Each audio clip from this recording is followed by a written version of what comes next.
Eto na, Senador Escudero, biglang humingi ng tulong at proteksyon dito sa mga senador ni Sara Duterte nang sa ganon, hindi siya mapatalsik, matanggal at mapalayas sa pwesto niyan sa Senado. Alright, welcome back to my YouTube channel. I'm Andy's Vlog. Matindi ito. Ito nga si Escudero, kapito ko sa kanyang pwesto diyan sa Senado. Kahit siya ay palayasin, ay ayaw lumayas at tumingi pa ng tulong diyan sa mga senador ni Sara Duterte. Pinagtulong-tulungan diyan sa Senado itong si Senate President kung turingan na si Escudero. Pumapalago, ayaw umalis sa kanyang pwesto, kaya't ang kanyang ginawa, biglang humingi ng tulong dito sa mga senador ni Sara Duterte. Ay bugbog na ang Senado, mga kaibigan, nang dahil sa hindi magandang galawan nitong si Escudero. Mga kaibigan, hindi po ito fake news. Bago ko po ibahagi sa inyo ang complete details nito, isang like muna sa video na ito kung nagustuhan nyo po. Sabay-sabay po nating i-like ang video na ito. Pwede po kayong mag-share. At syempre, sa lahat ng hindi pa nakasubscribe dito sa aking YouTube channel, please subscribe. Maraming salamat po. Ito mga kaibigan, kahapon ay mainit na usapin ang pag-abolish ng Senado, at nasaktan nga ang ibang senador diyan dahil sa napapabalita, napipintong pag-abolish sa Senado. Ngayon naman ang mainit na balita, habang hindi pa ina-abolish ang Senado, ay ayaw umalis sa pwesto diyan sa Senado itong si Escudero, kaya't humingi po siya ng tulong sa mga senador ni Sara Duterte.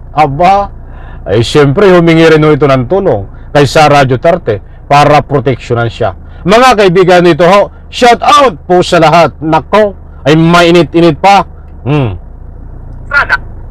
Mainit pa rin ang tapatang Escudero Soto sapagkat Senate President. May namumuno raw na supermajority pabor kay Escudero habang hindi naman sumusuko ang mga kalyado ni Soto. Nasa frontline ng balitang yan, si Mean Los Baños.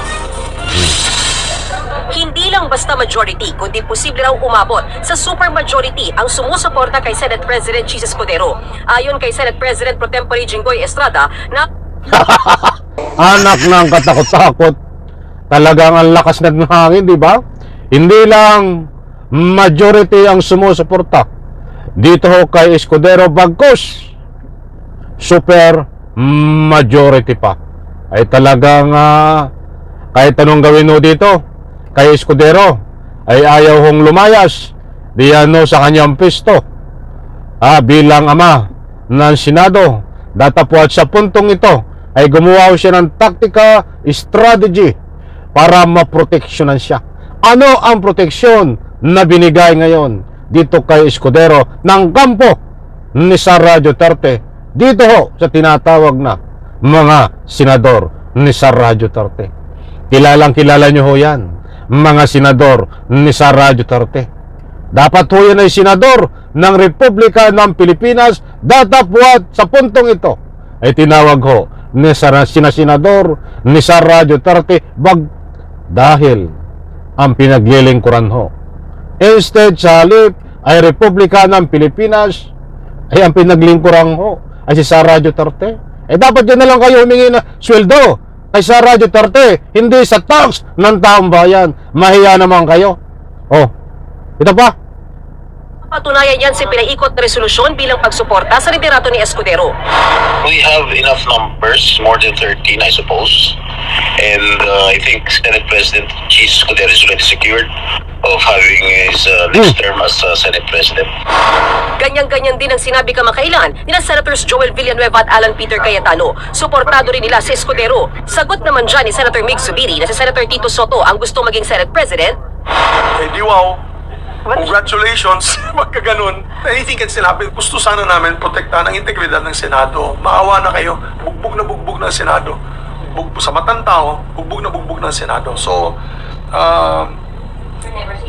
never say die. Yan po mga kaibigan, mayroon pong nabugbog. Sino ang nabugbog mga kaibigan? Ang Senado ho. Sa pamagitan ho ng anumang public opinion ng taong bayan. Dahil noon ho, napakataas ang integridad ng Senado. Ngayon ho, gaano kataas ang integridad ng Senado? Wala ho sa level. Gaganito na ho. Nandahil lang ho sa galawan at sinira nitong si Escudero at siyempre itong mga senador ni Sara Duterte. Kami ho, mga mahal kong taga-subaybay, kahit ako, ang sarili kong pananaw, based on my own perception, wala akong pakialam kung kakampi ka ni Sara Duterte ang namumuno bilang ama ng Senado. Wala rin akong pakialam kung administrasyon ka bilang namumuno ng ama ng Senado. Kahit sino, walang masamang tinapayo sa akin kung ako lang ho ang base sa mga galawan. Ang gusto kong ipunto dito, sana naman bilang ama ng Senado ay maging neutral, nasa gitna ho. Ito bang si Escudero ay naging neutral ho ba? Hindi ho, kaya't nananawagan noon ng taong bayan na ito ay patalsikin, nasa pisto at ipalit itong si Tito Soto.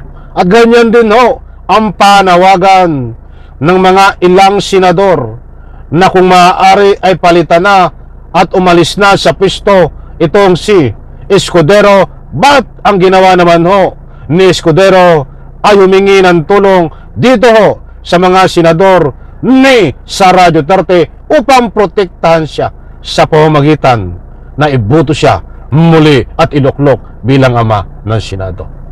Mga kaibigan, tama po ba?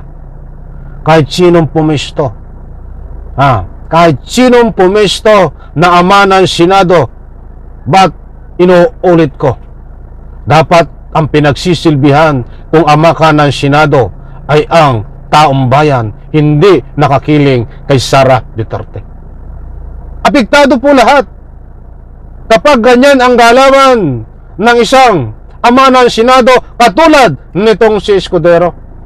Apektado po lahat. Ang kagandahan dapat na pinamamalas katulad ni Escudero ay dapat sa taong bayan kapaki-pakinabang, ay hindi ho. Interes ni Sara Duterte ang gusto niyang isulong at iba pang hidden agenda, datapuat sa puntong ito. Wala na hong saysay ang Senado dahil according to the perception ni Escudero ang kanyang mga galawan at ginagawa. According ho sa kanyang sariling pananaw na dapat ang gawin niya, ang galawan niya ay according to the laws or according to the Constitution. Yan dapat ho ang manaig. Di po ba, mga kaibigan? Napakaliwanag ko. Kaya't hanggang ngayon ho ay nandyan ho sa Senado, kaya't ayaw niyang umalis. Kahit ano pang gawin, kumukuha siya ng simpatiya ng kapwa senador.